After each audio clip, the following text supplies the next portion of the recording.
Hello, tech enthusiast. You've come to the right place. At Abentech, we analyze everything that's coming onto the market, the latest and greatest in technology. Polish company Volonaut has launched the Airbike, a flying motorcycle designed to revolutionize personal transportation.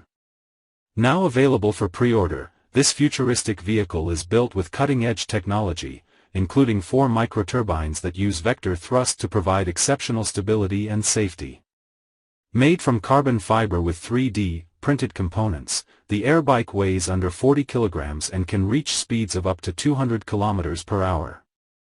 It also features an AI-assisted control system to handle wind and turbulence, along with a digital screen that provides real-time flight data.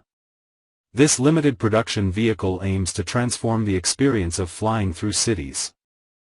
If you like being at the forefront, subscribe and join our community.